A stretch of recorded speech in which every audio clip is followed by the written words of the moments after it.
big et slow. Petite tempête dans le cerveau. Reste gai, c'est haut. Tout va bien là-haut.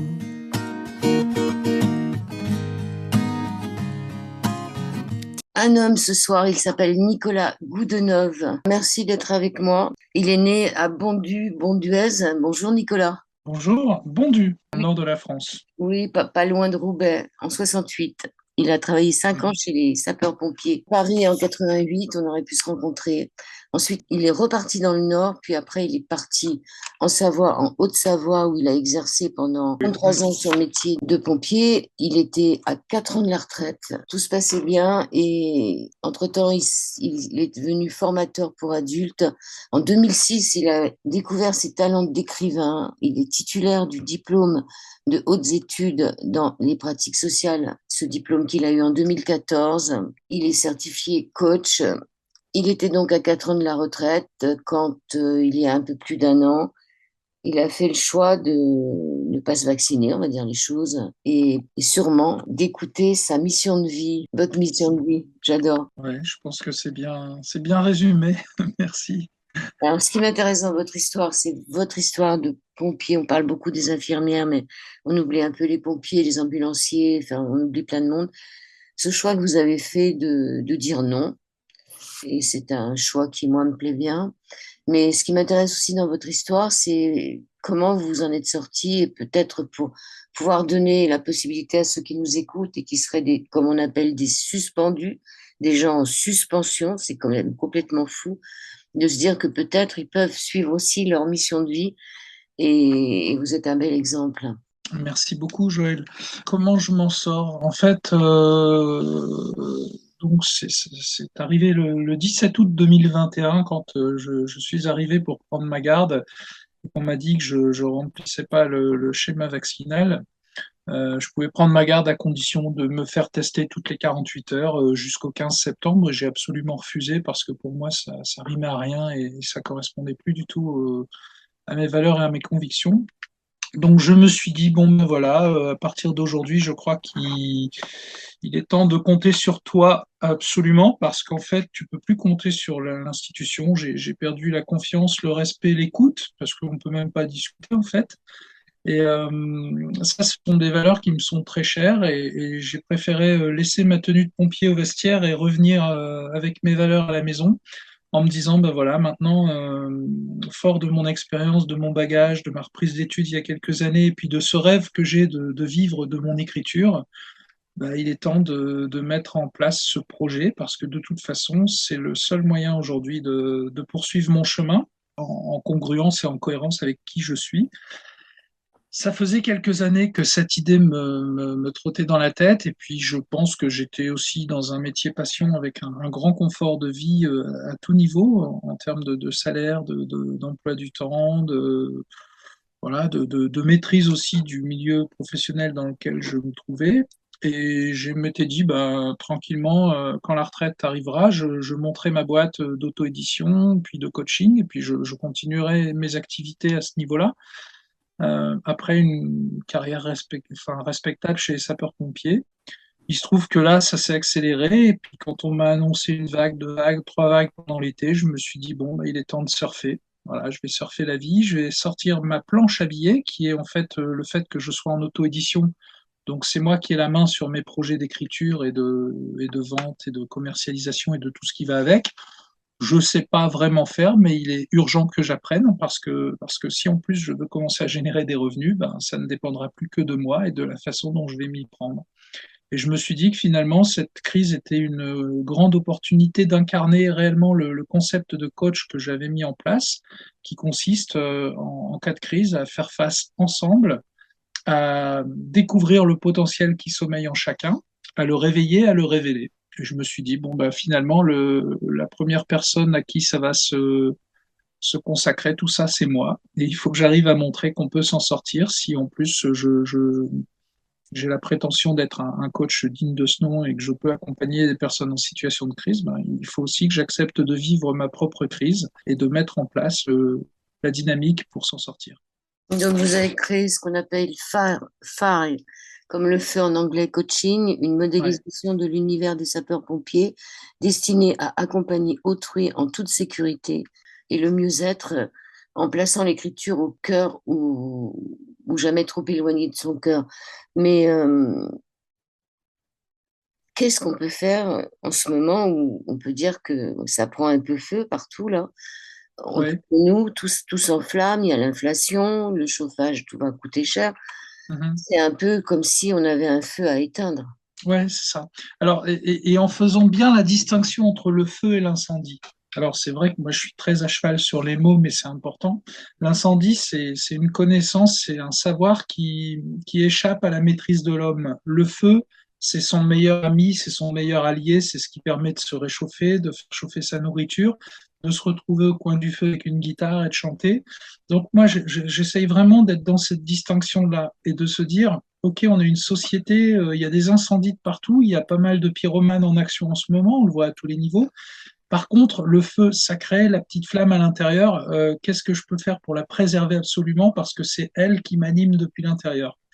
Et, euh, et l'idée, bah, c'est enfin, en ce qui me concerne, ça a été de me référer à tout ce travail que j'avais fait dans ma reprise d'études à l'âge de 40 ans dans les sciences sociales, les pratiques, les sciences humaines, et de considérer que peut-être que le sapeur-pompier, qui avait aussi un gros cursus de formateur et puis un actif en tant que chercheur dans les pratiques sociales et les sciences humaines, pouvait peut-être transposer un certain nombre de ses compétences d'un premier métier face à d'autres situations de crise dans lesquelles il y avait effectivement l'idée que c'était beaucoup plus sociétal que physique dans la matière, quoi. Et je me suis dit, bon, peut-être que mes concepts et mes outils du pompier, je peux les transposer aujourd'hui et en faire des outils d'accompagnement en période de crise. Et là, bah, effectivement, on est dans une crise systémique avec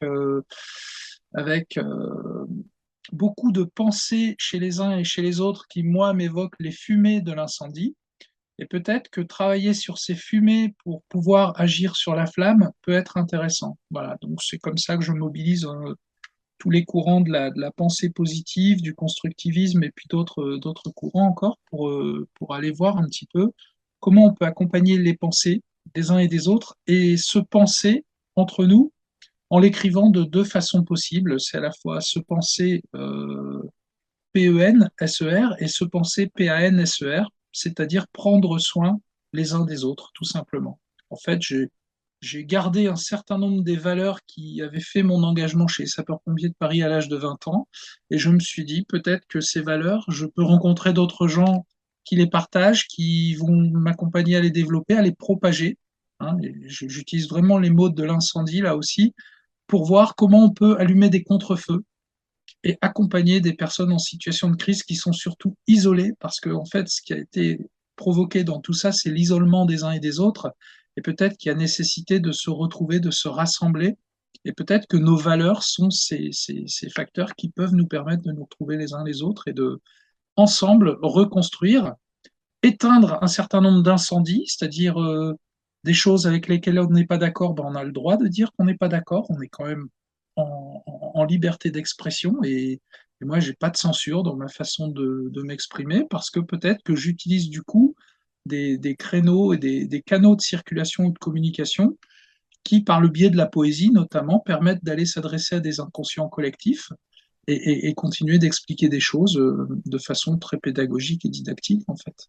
Oui, on va continuer sur le feu. En ce moment, on sent vraiment qu'il y a un feu qui couve, malgré le fait aussi qu'il y a beaucoup de feux qui sont allumés un peu partout, mais on sent en nous un feu qui couve. On sent aussi qu'on essaye de mettre le feu aux poudres, hein, c'est-à-dire qu'on essaye de nous dire que ça va péter, il n'y a pas d'autre mot, que ça va être un... C'est ça. Donc, qu'est-ce qu'on fait, Nicolas Goodenough? On se calme, on fait comme vous de la méditation. Ouais, ouais, en fait, moi, ce que j'ai ressenti depuis ces derniers temps, c'est qu'à l'intérieur de moi, là, j'avais le choix, en fait. J'avais un certain nombre de guerriers qui s'étaient réveillés de différentes époques me précédant, me semble-t-il, et que les événements actuels me font penser à certains grands événements de l'histoire de l'homme, à différentes périodes de son évolution. et qu'à chaque fois, ça venait reconnecter, sans doute au niveau des mémoires cellulaires, des choses qu'on avait peut-être déjà vécues ou dont on était imprégné, dont on avait hérité des générations précédentes. Et finalement, le choix, c'était alors quel guerrier va sortir de ce corps pour aller mener son combat. Et moi, je me suis dit que peut-être que le guerrier qui n'existait pas tout à fait encore, puisque à chaque fois on nous promettait de nouvelles guerres, c'était celui qui était capable d'accorder la paix au sein de toute cette tribu. Et peut-être que c'était lui qu'il fallait vraiment essayer de rencontrer, de reconnecter ou de mettre à jour, d'accoucher finalement, pour pouvoir justement, face à toutes ces invitations au conflit, dire ben non, moi mon choix il est ailleurs, mon choix il est d'être en paix, il est d'être dans l'équilibre, il est d'être dans l'harmonie, et du coup je mobilise autour de moi tous les outils, les concepts et les méthodes qui me permettent de continuer de nourrir ça. Tellement on voudrait me faire développer autre chose. Sauf que ça s'appelle de la manipulation et ce ne sont pas mes intentions à moi. Donc je reste en conformité avec mes intentions à moi et mon intuition. Et ça, personne d'autre que moi n'a cette responsabilité, en fait. Vous êtes non seulement pompier, parce que vous le resterez toute votre vie, quoi qu'on puisse faire, vous êtes aussi écrivain, vous êtes aussi musicien, et je vous propose d'écouter Le masculin sacré qui parle très bien de ce que vous venez de dire à l'instant.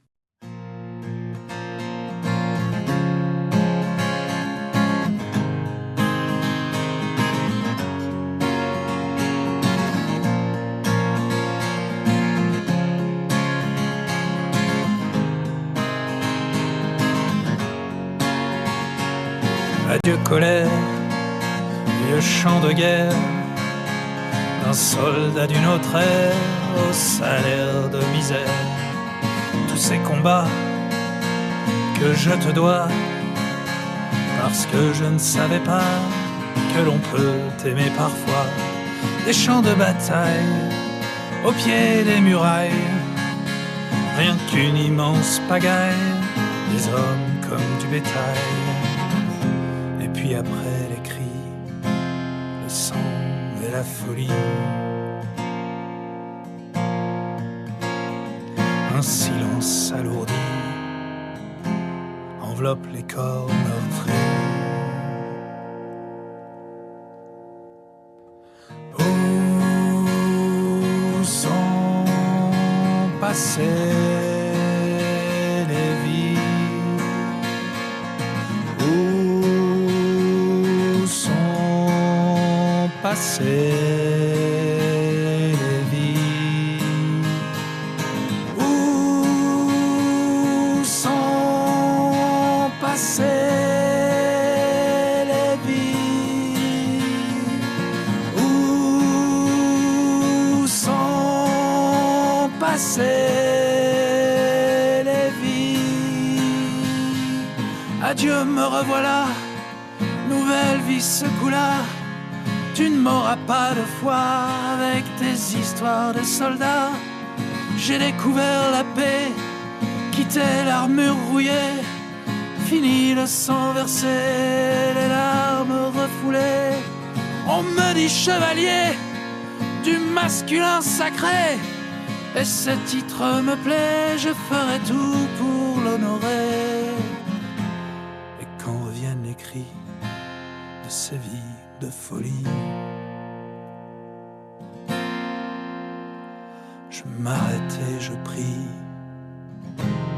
dans le silence de la nuit. Oh, si belle est la vie, ainsi belle est la vie. Oh, si belle est la vie, ainsi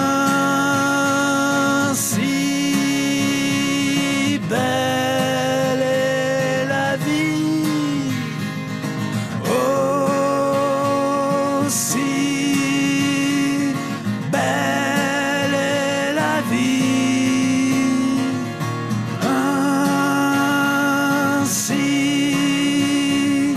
belle est la vie.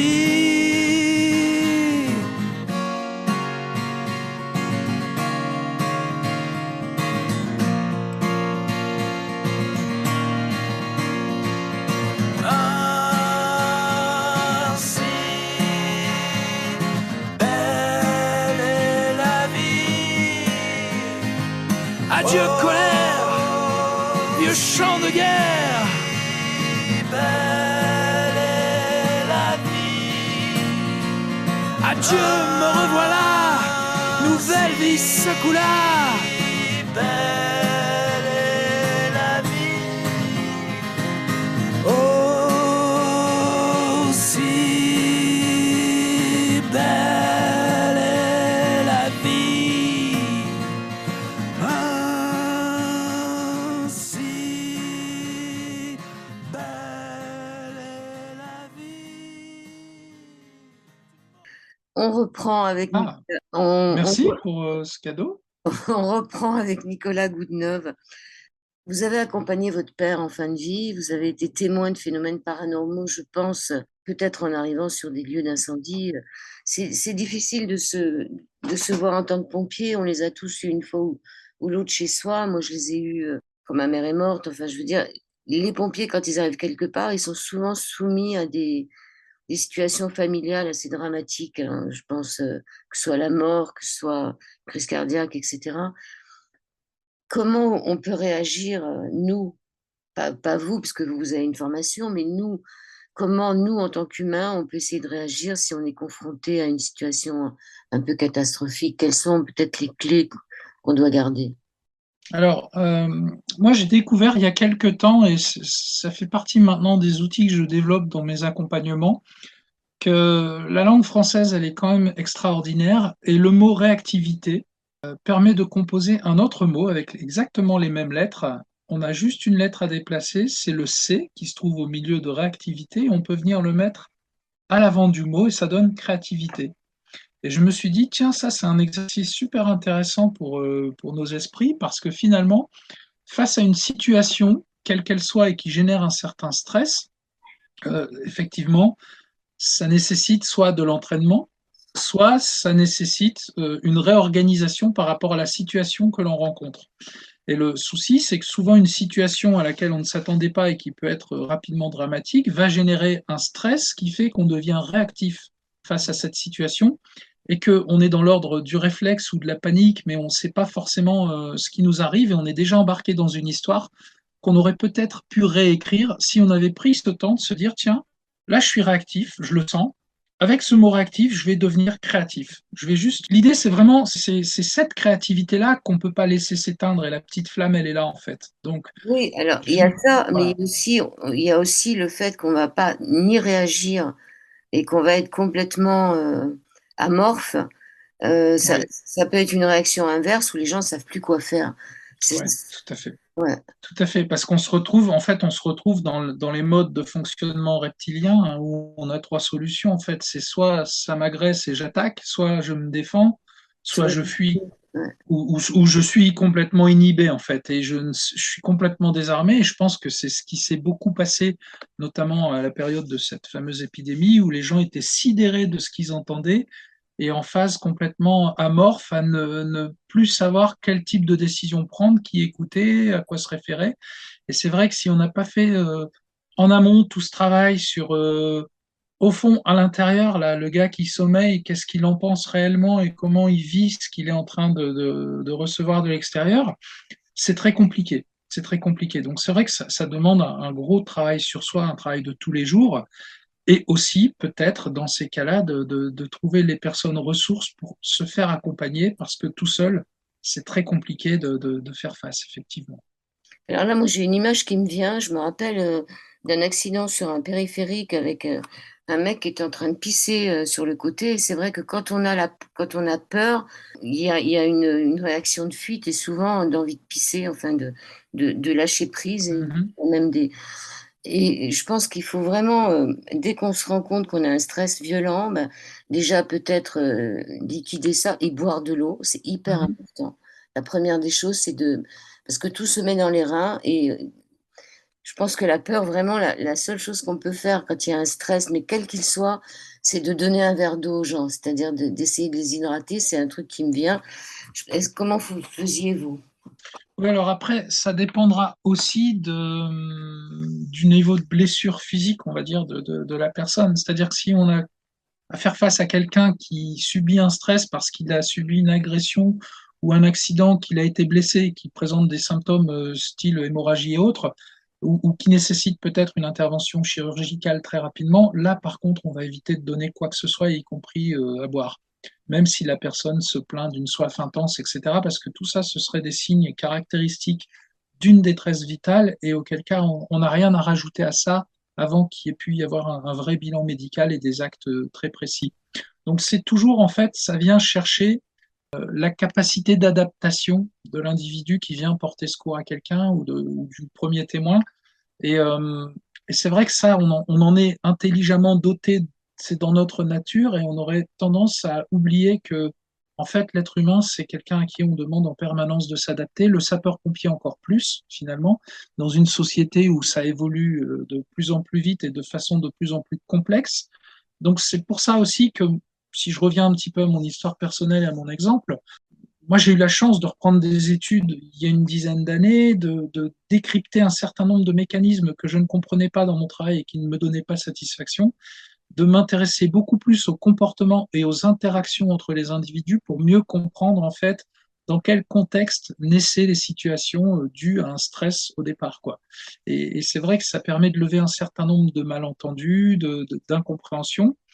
Après, ça permet aussi d'avoir un œil plutôt aguerri sur tous les phénomènes de manipulation, de jeux de pouvoir qui se mettent en place dans des sociétés ou dans des groupes de personnes, hein, et à tout niveau.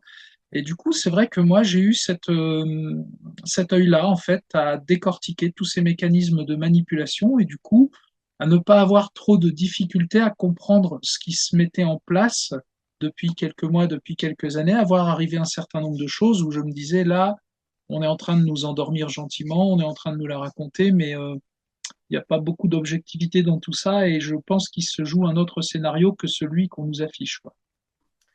Oui, il ne faut pas oublier qu'il nous faut trois choses pour vivre. Il nous faut de l'air à respirer, il nous faut du feu pour nous chauffer et de l'eau pour nous hydrater. Et là, vous avez un livre qui s'appelle Qui détient, je crois, de mémoire, l'air et l'eau. Ah, qui contrôle l'air, contrôle le Voilà. feu. Ouais. Ah, effectivement. Alors ça, c'est mon premier ouvrage en auto-édition après les deux premiers qui étaient vraiment ciblés sur le public pompier, et puis notamment le deuxième qui est ma reprise d'études, en fait, la méthode qui donne naissance au FIRE coaching.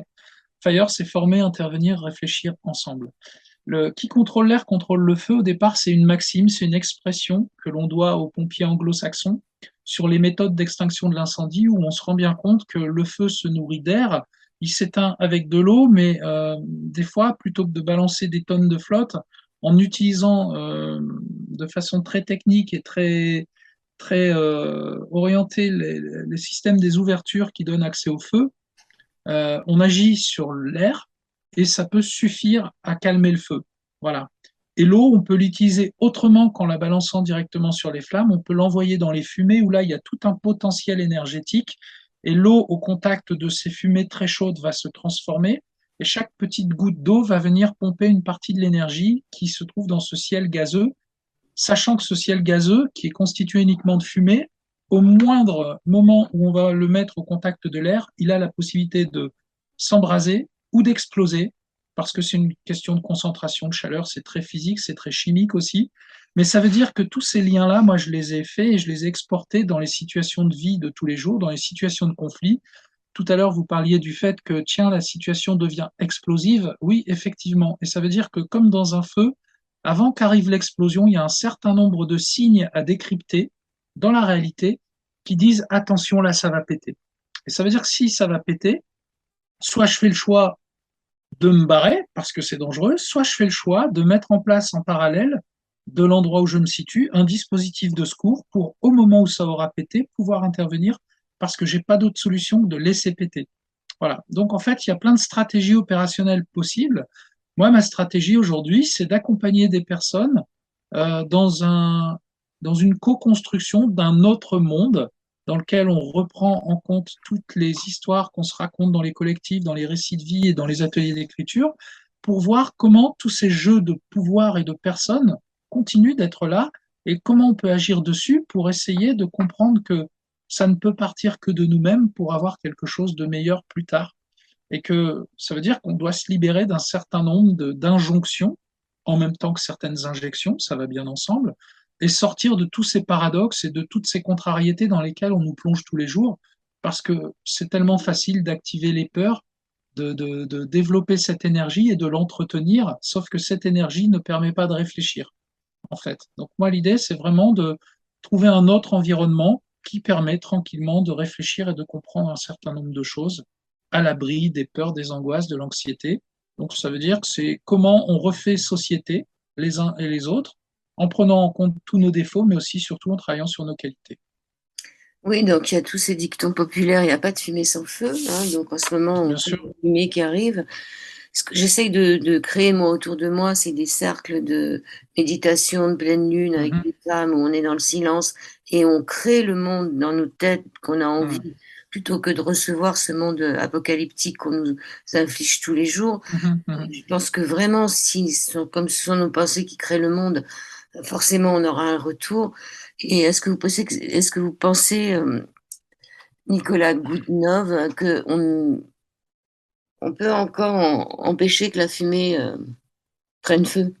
Est-ce que c'est encore possible? Donnez-nous de l'espoir. Alors, moi je dirais que si la fumée prend feu, c'est le meilleur moyen de se débarrasser de la fumée parce qu'elle se transforme en feu. Donc du coup, elle se consume.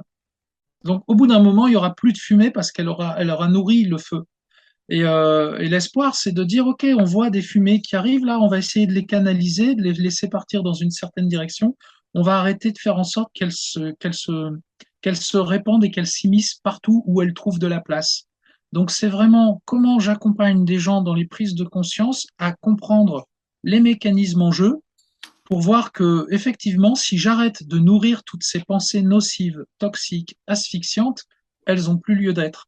Donc ça veut dire que quand j'ai une information qui me dérange et que je trouve très anxiogène, le meilleur moyen de la calmer, c'est de pas la diffuser, c'est d'arrêter de vouloir détenir le scoop du truc encore pire qui va nous arriver que le pire précédent, etc. Et c'est de dire, OK, on peut nourrir ça, mais on peut aussi se concentrer sur ce qui nous fait du bien, sur ce qui fonctionne et sur ce qui est signe d'avenir, parce que de toute façon, je connais aucun incendie qui n'a pas fini par s'éteindre. Donc ça veut dire qu'on peut aussi allumer des contre-feux pour bouffer une partie du terrain que le feu qui arrive n'a pas encore pu récupérer. Et quand il n'y aura plus rien à brûler là où il arrive, bah, il n'y aura plus rien à brûler, il s'éteindra de lui-même. Donc en fait, moi l'idée c'est vraiment d'arrêter de faire le jeu des manipulateurs pervers narcissiques et leur montrer qu'ils ne nous font pas peur. C'est des gamins de 7 ans qui ont aucune maturité. On voit bien aujourd'hui au niveau de l'État ce que ça donne. Alors oui, ça fait peur parce qu'on se dit ces gens-là, ils ont quand même la capacité d'appuyer sur le bouton et sur une arme atomique. Bon, bah allez, on prend notre courage à deux mains et puis on leur dit qu'ils n'ont plus rien à faire là parce qu'ils n'en ont pas la compétence. Et puis on demande un bulletin de santé pour savoir où ils en sont. Et puis après, on s'adresse aux autorités compétentes en la matière parce que si on accepte de se faire diriger par des fous, c'est qu'on a accepté de devenir fou. Pour moi, c'est pas mon choix. Moi, je reviens sur la fumée parce que j'ai l'impression qu'en ce moment, on essaye de nous asphyxier dans les incendies. Ce qui tue, c'est pas forcément le feu, c'est aussi c'est ce qu'on Exactement. respire. Voilà. Donc en ce moment, on a besoin de respirer. Je vois le ciel, il est très très spécial depuis quelques temps, là, depuis quelques Mhm. années. Je pense qu'on parlera pas des chemtrails, mais que tout le monde maintenant est au courant qu'on n'a plus les cieux qu'on avait avant. Vous avez accompagné votre père. Est-ce que c'est à ce moment-là où d'un seul coup il y a eu un éveil? Parce que vous dites que vous avez eu un éveil à 40 ans. Mhm. Est-ce que c'est à ce moment-là où vous Oui, avez un bien éveil? sûr. Bien sûr. Bien sûr, j'ai à 40 ans, moi j'ai 20 ans de métier de sapeur-pompier. Je suis vraiment dans ma phase de formateur expert dans le milieu de l'incendie après avoir passé des années à enseigner les gestes de premier secours et former les formateurs dans ce domaine. Je suis revenu au cœur du métier. J'ai travaillé avec des universitaires du Centre national des arts et métiers et puis des physiciens et des chimiciens, des chimistes. Et là, je me retrouve à accompagner mon papa qui est en phase terminale d'un cancer. Donc, je m'étais préparé comme je pouvais parce que l'accompagnement de fin de vie, je connaissais le terme, mais j'en savais pas trop. Et j'ai lu La mort intime avant de rendre visite à mon papa et de passer les 15 derniers jours avec lui. Et quand j'ai saisi qu'il arrivait vraiment en fin de parcours, je suis resté à son chevet, je lui ai tenu la main et je l'ai aidé à partir, en fait. C'est-à-dire que il y avait plus d'oxygène dans la bouteille et on l'a pas renouvelé. On était en phase l'un et l'autre. Il était parti dans un coma depuis quelques heures. Il s'accrochait. Il voulait vraiment rester parce qu'il voulait encore tout maîtriser, mais il n'était plus physiquement en état. Il était vraiment en phase terminale. Et, euh, et j'ai vu le dernier souffle et je l'ai vu sortir de son corps. Voilà. Donc ça m'a pris des semaines, des mois, des années à oser parler de cet événement. Sauf que cet événement-là, moi, il a été ma réelle crise de la quarantaine, où j'ai découvert que, tiens, à un moment donné, quand on meurt, en fait, on vit une transformation. On passe d'un état à un autre, mais ça ne veut pas dire qu'on n'est plus là et ça ne veut pas dire qu'on n'est pas là sous une nouvelle forme ou autrement. Et c'est ce travail-là qui m'a vraiment bouleversé. Et c'était à la sortie de mon premier livre en même temps. Donc il y avait un cheminement et tout un tas de signes extérieurs qui venaient me mettre sur une nouvelle route et me dire, bon ben voilà, là tu prends de l'information, t'as pas rêvé, t'es pas bourré, t'as pas pris de drogue, tu assistes à un phénomène que tu n'as jamais vu en intervention. Alors je me suis demandé pourquoi. Je me suis dit peut-être que là je suis vraiment très proche émotionnellement de la personne et que j'y vois des choses que avec une autre distance on ne peut pas voir. En tout cas, je m'étais préparé, pas forcément à ça, mais ce qui arrive là, je l'accueille et je vais essayer de comprendre ce qu'il en est. Et à partir de là, je me suis remis dans le chemin des études. Un an après, un directeur de recherche est arrivé à mon contact pour m'accompagner à reprendre mes études universitaires et mes recherches ont commencé là de façon beaucoup plus savante et forcément, c'est la spiritualité qui s'est complètement éveillée et qui m'a fait comprendre que peut-être que les choses ne se passaient pas toujours comme on voulait nous montrer qu'elles se passent.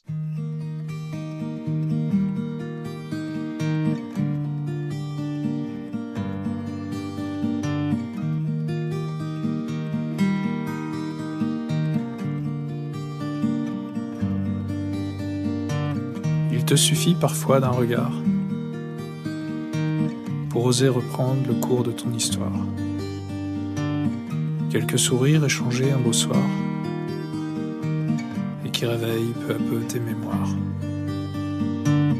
Va savoir d'où te provient ce miroir, un amour nouveau jamais dû au hasard. Quand tous tes mots se perdent dans le brouillard, ça fait du bien la douce lumière d'un phare. Le savais-tu, pressentais-tu, face au visage de l'inconnu?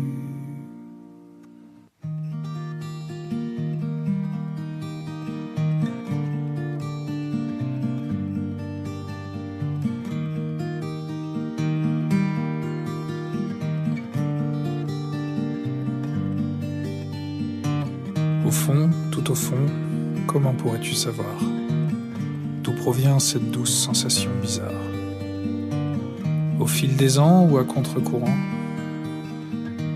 c'est ce voyage que te raconte un regard. Le savais-tu, pressentais-tu, face au visage de l'inconnu? Le savais-tu, pressentais-tu, face au visage de l'inconnu?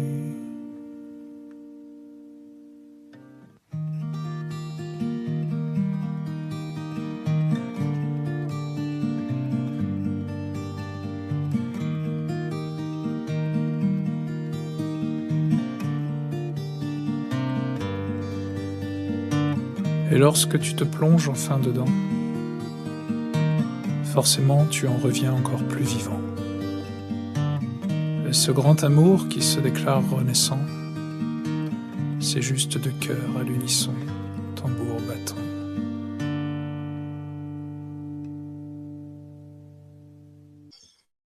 Moi, je crois vraiment au NDE, puisque j'en ai vécu une. Par contre, j'ai jamais vu une sortie de corps. Est-ce que je peux vous demander de quel côté il est sorti, qu'est-ce qui s'est passé? C'était comme une fumée Ouais, il est sorti du thorax, il est sorti du pleinement du cœur, cœur. voilà, du cœur. Et en fait, c'est un nuage donc qui sort et qui englobe toute la pièce au-dessus du corps. La couleur était verte et à l'intérieur, il y avait un visage plutôt grimaçant, plutôt, voilà, c'était pas très simple à identifier l'expression. Sauf que ça a mis une pesanteur terrible dans la pièce, hein, parce que moi, je suis resté scotché face à ça. Et puis d'un seul coup, c'est comme un ballon de baudruche qui se ferme et pouf, plus rien. Voilà. Là, moi, j'ai eu le regard qui s'est porté sur le corps de mon papa, qui était dans son lit d'hôpital. Donc, c'était un lit médicalisé dans le domicile de mes parents. Pour la petite histoire, 40 ans plus tôt, moi, je suis né dans la même maison et c'est mon père qui m'a mis au monde avec son copain médecin. Je me suis dit, tiens, il y a une boucle là qui est en train de se boucler. Et au moment où j'ai regardé ce corps, en fait, je reconnaissais plus mon papa. J'ai compris que là, il y avait une enveloppe corporelle, mais tout ce que je connaissais de mon père, je ne le reconnaissais pas sur cette enveloppe. Et c'est comme ça que je suis allé réveiller ma maman, mes frères qui dormaient à l'étage, et puis on a pris la suite des opérations avec les pompes funèbres, etc. Mais là, j'ai vraiment vécu quelque chose de très fort et qui me marquera jusqu'à la fin, forcément. Moi, j'ai perdu ma mère l'année dernière et quand les pompiers sont arrivés, quand les médecins sont arrivés, la première question qu'ils m'ont posée, c'est est-ce qu'elle a été vaccinée? C'est les questions que je me permettais de poser sur la fin de mon contrat parce que je remarquais qu'on faisait des choses qu'on faisait pas d'habitude ou on en faisait un peu plus et que si je posais pas la question, personne ne la posait ou ne faisait le lien. Donc c'était juste une façon innocente d'essayer de faire mon enquête aussi, à essayer de comprendre ce qui s'était passé. Ouais. Elle n'était pas vaccinée. Euh, donc c'est à ce moment-là que vous êtes devenu passeur d'âme parce que vous dites un baptême du feu de passeur d'âme. Ouais, c'est ça. C'est C'était ce ça. jour-là. C'est ça. Et encore une fois, ça fait beaucoup penser aux écrits de Molière parce que le terme de passeur d'âme, moi, je le connaissais pas. Pour moi, je n'avais jamais entendu parler de ça.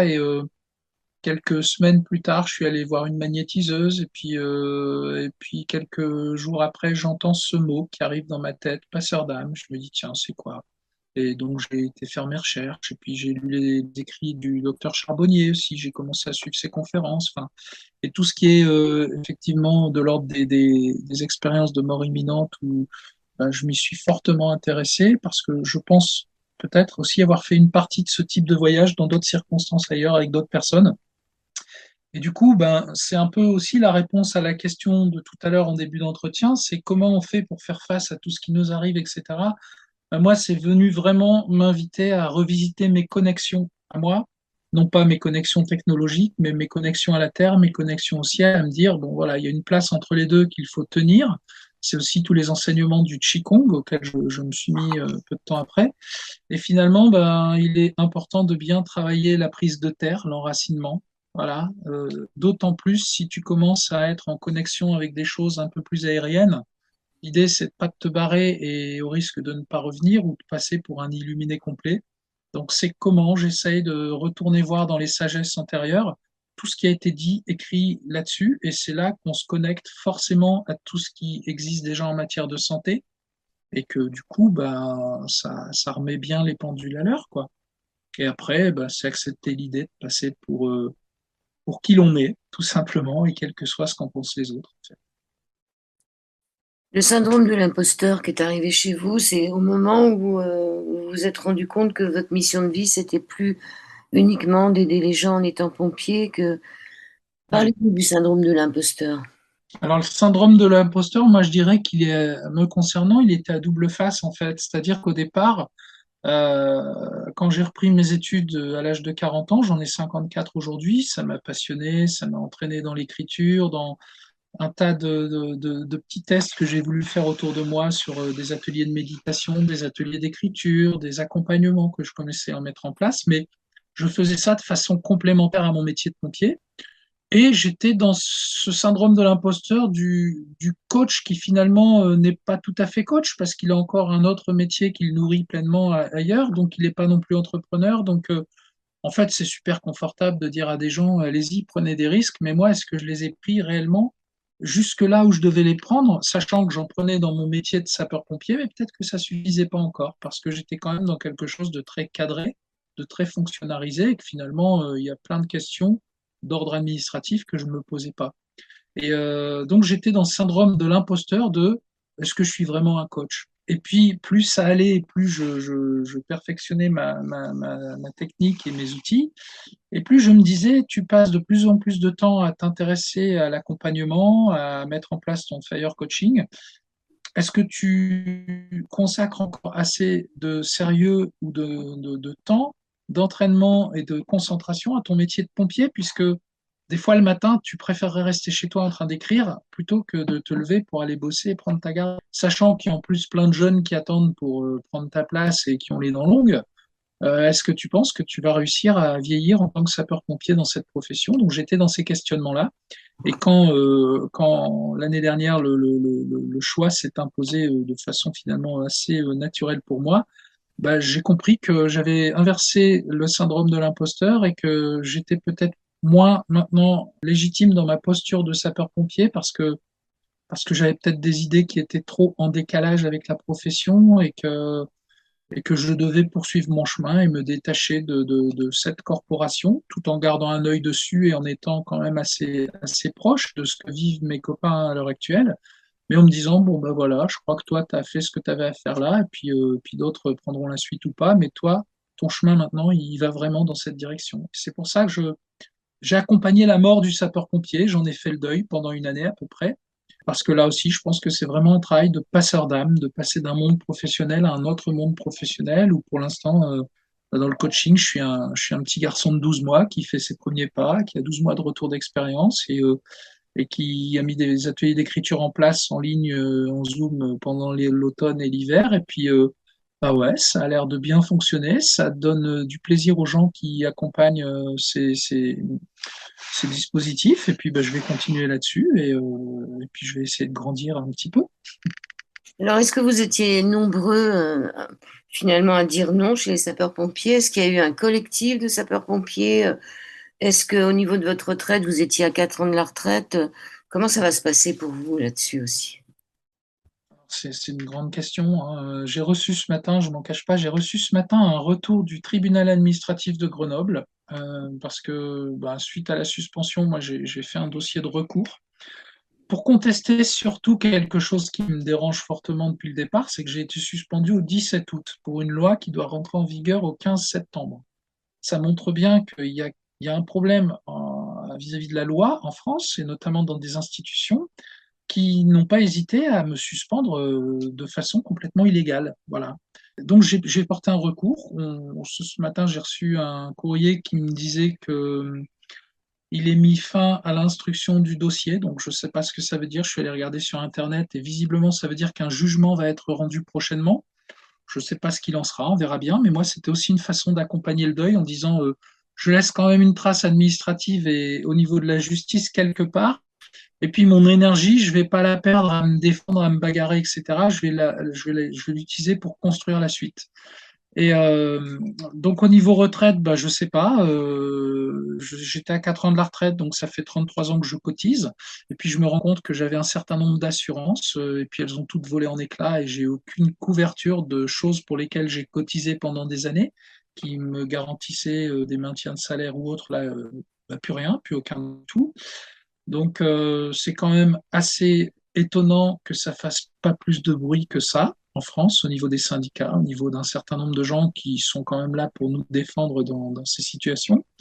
Et du coup, le collectif s'est constitué, on était une cinquantaine, je pense, à peu près. Et en termes de pompiers professionnels, on n'était pas énorme, on était une petite dizaine. Il y a eu beaucoup de mobilisation chez les pompiers volontaires, qui eux ont déjà une activité professionnelle ailleurs, donc c'était peut-être plus facile pour eux de prendre ce type de décision, de se dire je ne cautionne pas ce qui se passe et je me mets en retrait. À l'heure actuelle, je suis toujours en lien avec des collectifs divers et variés. Et puis, ce qu'il arrivera, bah, je ne sais pas. Et je dirais que ça fait partie de tout cet inconnu dans lequel je continue de progresser et que moi j'appelle la vie. Et puis on verra bien. Je crois quand même en la justice et je crois quand même en un retour de manivelle à un moment donné.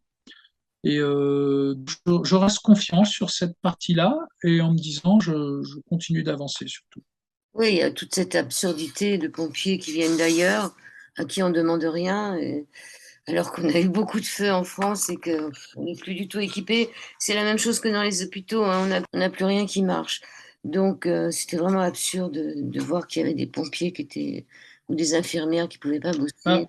ça vient aussi légitimer peut-être un discours plus européen en disant, vous avez vu comme c'était pratique d'être européanisé à ce niveau-là, parce que du coup, on a pu mettre en œuvre les forces européennes plutôt que les forces de la nation.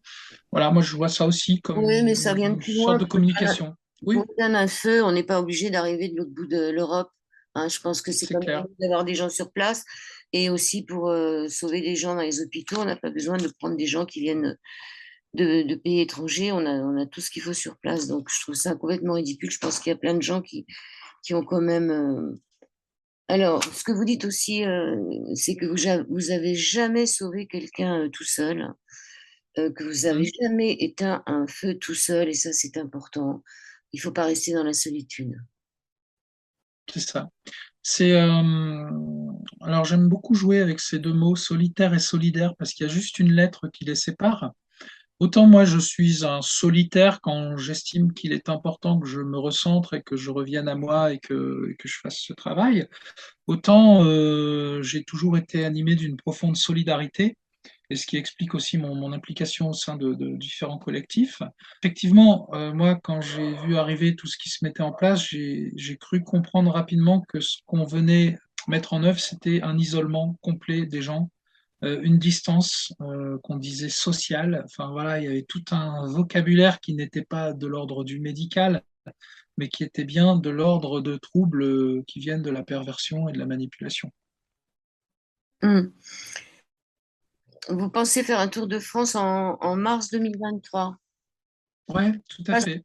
pas sur un vélo, puisque même Si, maintenant, le Tour de France se fait plus en France. Donc, ça, c'est oui. bien fou quand même. Alors, moi, c'est une idée que j'ai eue très rapidement l'année dernière à cette époque-ci. Je me suis dit, il faut vite que je fasse connaître un petit peu ce que je mets en place. Je suis en auto-édition, donc je passe pas forcément par le circuit de la grande distribution et des libraires. Je suis plus dans le commerce local et puis voilà, les relations humaines. Donc, je vais faire connaître mes différentes activités dans l'ordre de l'écriture, de la rencontre, de l'accompagnement. Il se trouve que depuis, j'ai écrit des chansons. En un an, j'en ai écrit 17 ou 18. Donc, je me suis redécouvert avec ma guitare à avoir ce plaisir de chanter. Et je me suis dit, il faut que je fasse mon petit tour de France en troubadour et puis en même temps en représentant de commerce, tout simplement, pour faire connaître mon activité avec les personnes avec lesquelles ça vibre. Et du coup, au départ, je pensais le faire au printemps de cette année avec l'été. Et puis, j'ai quand même encore pas mal de soucis d'arriérés de finances à régler. Je ne veux pas laisser ça à la maison et puis partir moi pédaler sur les routes de France. Donc j'ai revu mes priorités et puis je suis assez à l'écoute aussi des astrologues et du langage des étoiles, des planètes. Et je me dis que mars 2023 me convient mieux que cette année 2022 pour aller pédaler sur les routes de France à la rencontre d'autres énergies. Nicolas Goodenough, vous serez le bienvenu ici dans le 95. Alors, on va terminer cette émission avec encore un anagramme. Est-ce que vous savez quel est l'anagramme du mot crime? C'est merci. Alors, est-ce qu'on peut dire que le crime Waouh! peut devenir un merci? Est-ce qu'on peut remercier Oui. ce qui nous arrive? Oui, oui, oui, j'aime beaucoup parce que moi, c'est toujours la façon dont je pense, c'est que je regarde de l'autre côté du miroir, en fait, et je me dis, c'est un peu comme créativité, réactivité.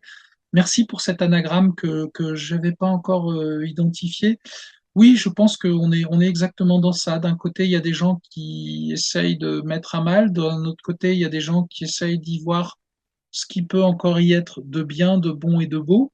Et c'est vrai que quand on a ce regard naïf, utopique et puis en même temps très connecté, on peut leur dire un grand, grand, grand merci. C'est évident. C'est évident parce que moi, ce que je savoure aujourd'hui, en fait, hein, alors forcément, ça fait des dégâts, mais je savoure le fait que, à un moment donné, en France, je pense qu'il y a un maximum de personnes qui seront en mesure d'identifier les comportements déviants, manipulateurs, pervers, narcissiques, qu'on a mis des années peut-être à identifier et dont sont encore de nombreuses personnes victimes et prisonnières et en incapacité de se rendre compte de ce qui se passe. Et là, on est en train de nous montrer exactement le scénario qui est toujours le même parce qu'ils n'ont aucune imagination en fait. Ils reproduisent toujours le même scénario. Ils changent juste le message qui fait peur, mais c'est toujours la même pratique. Ils n'ont aucune imagination et pas beaucoup de créativité. Donc en fait, c'est hyper intéressant parce que là, on voit tous les mécanismes au grand jour. Ça veut dire qu'à un moment donné, on peut imaginer qu'il y aura de moins en moins de personnes qui se laisseront avoir par la suite par ce genre de comportement. Et c'est peut-être la fin des MPN qui se profile. C'est quoi MPM? Les manipulateurs pervers Ouais, narcissiques. d'accord. On disait que 2022, c'était l'année de la révélation, c'est sûr, on voit les choses comme elles sont. Donc, toute cette émission, c'était pour que vous réussissiez à accueillir la peur sans céder à la panique. On peut accueillir cette peur qu'on a en nous parce que finalement, ça nous met aussi face à nous-mêmes. Est-ce qu'on va être des fuyards? Est-ce qu'on va être des trouillards? Est-ce qu'on va être des bagarreurs? Est-ce qu'on va... Voilà. Comment on va s'en sortir dans cette histoire-là? Et je pense que on n'a pas le choix. Il faut de toute façon prendre une décision. Pour moi, la meilleure, c'est de changer le monde dans le futur, c'est-à-dire de visualiser autre chose que tout ce qu'on nous impose là. Votre atelier d'écriture s'appelle la boîte à lettres. Ça, c'est le blog. C'est le blog. Les ateliers d'écriture, il y en a trois en fait. Il y a l'atelier en fonction des saisons. Donc là, il y a les feuilles d'automne qui va commencer début septembre en Zoom. Il y a l'atelier J'écris mon livre, où là, on va carrément jusqu'à l'écriture du livre et pourquoi pas sa parution et pourquoi pas aux éditions du Fire Coach. Et puis, il y a un atelier que j'ai ouvert pour les ados aussi, parce qu'il me semblait qu'il était important de libérer la parole des ados, de l'accompagner, voilà, parce que je pense que c'est vraiment une population aujourd'hui qui est en grande souffrance et qui a énormément de choses à nous dire et qui a peut-être pas tous les codes encore pour véhiculer tout ça. Et qu'on se doit de les accompagner là-dessus aussi. Et la boîte à lettres avec être comme le verbe être, Ouais. on le trouve sur votre site. Ouais, ça c'est mon blog en fait, et de ce blog je sors des petits livrets régulièrement, donc tome 1, là je vais préparer la sortie du tome 2 pour l'automne, et en fait l'idée c'est d'aller aussi à la rencontre en vrai, en dehors du virtuel, hein, animer des soirées d'échange, des soirées de lecture en mettant la boîte à lettres à disposition des uns et des autres, et qui veut se mettre en scène et lire le texte peut y aller, parce que moi, j'ai envie d'accompagner cette mise en scène aussi, et puis de se dire, tiens, là, ces textes sont issus de ma pratique de poster tous les jours, pratiquement sur les réseaux sociaux, des textes depuis 3 ans.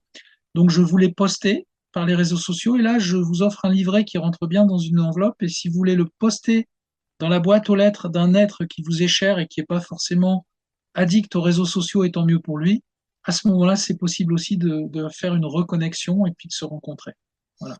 Et faire du local, c'est hyper important Exactement. de faire des réseaux C'est ça. locaux autour de soi.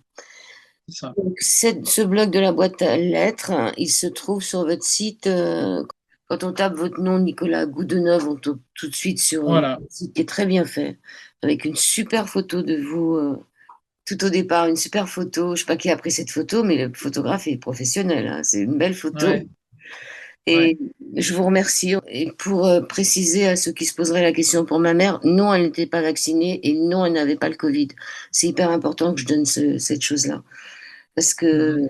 je pensais plutôt qu'on allait me poser la question de savoir si elle avait le Covid plutôt que si elle était vaccinée. Voilà. Mhm. Je pense que tout le monde comprend ce que je veux dire. C'est bon, Est-ce non, que non, dans un de merci. vos livres, vous parlez de ce qui s'est passé, de vos Oui, phénomènes paranormaux? C'est quel livre oui, c'est le livre Disponible Radio. Disponible disponible? Radio. Il est sur mon site aussi. Tous mes ouvrages sont sur mon site. Il suffit de m'envoyer un petit message par le biais du bouton contact ou de passer une commande et je réponds. Je me fais un plaisir à répondre personnellement et à accompagner les commandes, l'envoi à la poste, etc., de façon très artisanale. Merci beaucoup, ce mot merveilleux qui s'appelle merci, qu'on n'écrira que d'une manière. Merci beaucoup, Laurent Goumzel. Mer- Merci. Merci beaucoup.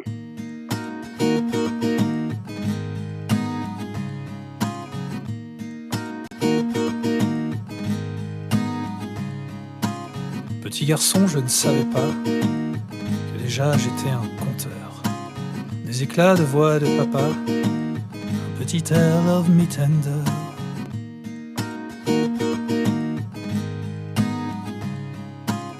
Et j'étais bien trop jeune, tu vois, pour saisir toutes ces nuances.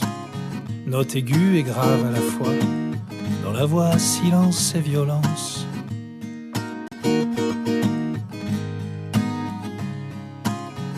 Reggae slow, petite tempête dans le cerveau. Reste gay, c'est haut, tout va bien là-haut.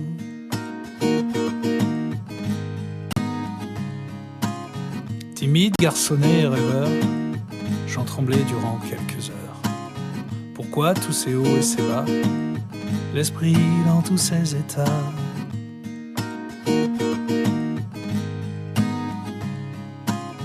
Et comment canaliser tout ça?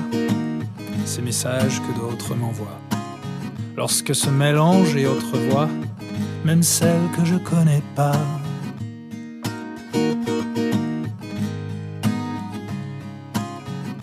Reggae slow, petite tempête dans le cerveau. Reste gay, c'est haut, tout va bien là-haut.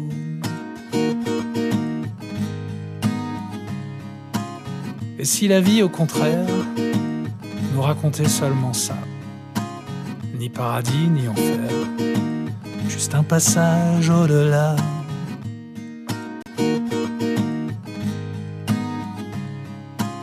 Les cris d'un petit garçon rêveur, sorti de l'immense nuit de la peur, et devenant par amour pour toujours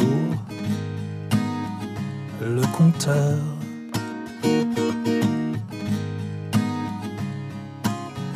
Reggae slow, petite tempête dans le cerveau. Reste gay, c'est haut, tout va bien là-haut. Reggae slow, oh. Petite tempête dans le cerveau. Reste gay, c'est haut, tout va bien là-haut.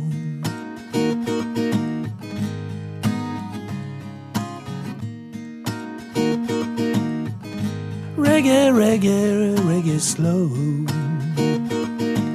Petite tempête dans le cerveau. Reste gay, c'est haut, tout va bien